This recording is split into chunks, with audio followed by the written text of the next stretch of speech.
Sun TV serial நடிகர் Ashwin Karthik and Gayatri தம்பதிக்கு ரீசெண்டா பெண் குழந்தை பிறந்திருந்தாங்க. இந்நிலையில குழந்தையோட போட்டோ ஷூட் பண்ண வீடியோவை சோஷியல் மீடியால ஷேர் பண்ணிருக்காரு கார்த்திக். அந்த வீடியோ இப்போ வைரல் ஆயிட்டு வருது. நடிகர் அஸ்வின் கார்த்திக் சென்னை சேர்ந்தவர்.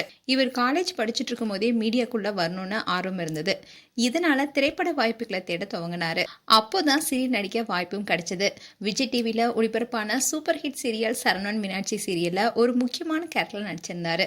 ரொம்பவே குட்டியான கேரக்டரா இருந்துச்சு. இவருடைய கதாபாத்திரம் பெருசா பேசப்படல. இதை தொடர்ந்து சன் டிவி அண்ட் விஜய் டிவில ஒளிபரப்பான குலதெய்வம், அரண்மனை கிளி, மனசு போன்ற சீரியல் நடிச்சாரு. பெரும்பாலும் குணச்சித்திர கேரக்டர்ல நடிச்சிட்டு வந்த இவருக்கு ஹீரோ அந்தஸ்தை கொடுத்தது வானத்தை போல சீரியல் தான். இந்த சீரியல் 4 வருஷம் ஒளிபரப்பானது. ஆரம்பத்துல இவருடைய கேரக்டர் நெகட்டிவா காட்டப்பட்டாலும் அதுக்கப்புறமா பாசிட்டிவா காட்டப்பட்டது. இந்த சீரியல் தான் அஸ்வின் கார்த்தி வாழ்க்கையில மிகப்பெரிய திருப்பு முனையாவும் அமைஞ்சது.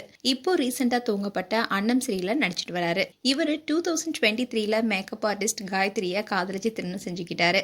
இவங்களுடைய திருமணம் பிரம்மாண்டமா நடந்து முடிந்த நிலையில ஏராளமான சின்ன திரை பிரபலங்களும் இவங்களுடைய திருமணத்துல கலந்துகிட்டு மணமக்களை வாழ்த்தினாங்க. இந்நிலைதான் அஸ்வின் கார்த்தியோடைய மனைவி காயத்ரி கர்ப்பமானாங்க. அவங்களுக்கு வளைகாப்பும் கோலாகலமா நடத்தினாரு கார்த்திக். இந்நிலைதான் அவருக்கு பெண் குழந்தையும் பிறந்தாங்க. இது தொடர்பான வீடியோவை அஸ்வின் சோஷியல் மீடியால ஷேர் பண்ணாரு. அதை பார்த்த ஃபேன்ஸ் அவங்களுக்கு வாழ்த்துக்களை சொல்லிட்டு வந்தாங்க. அண்ட் இன்னைக்கு குழந்தையோட முதல் முறையா இருக்கிற வீடியோவை கார்த்தி அண்ட் காயத்ரியும் ஷேர் பண்ணியிருக்காங்க. அதோட குழந்தைக்கு சாரான்னு பேர் வச்சிருக்காங்க. இப்போ இந்த வீடியோ சோஷியல் மீடியால வைரல் ஆயிட்டு வருது. மேலும் அஸ்வின் கார்த்தி அண்ட் காயத்ரி குறித்து உங்களுடைய கருத்துக்களை கமெண்ட் செக்ஷன்ல சொல்லுங்க. இது போன்ற வீடியோஸை பார்க்க நியூஸ் தமிழ் கிளிட்ஸ் சப்ஸ்கிரைப் பண்ணுங்க. மறக்காம நோட்டிபிகேஷன் பட்டனை கிளிக் பண்ணுங்க.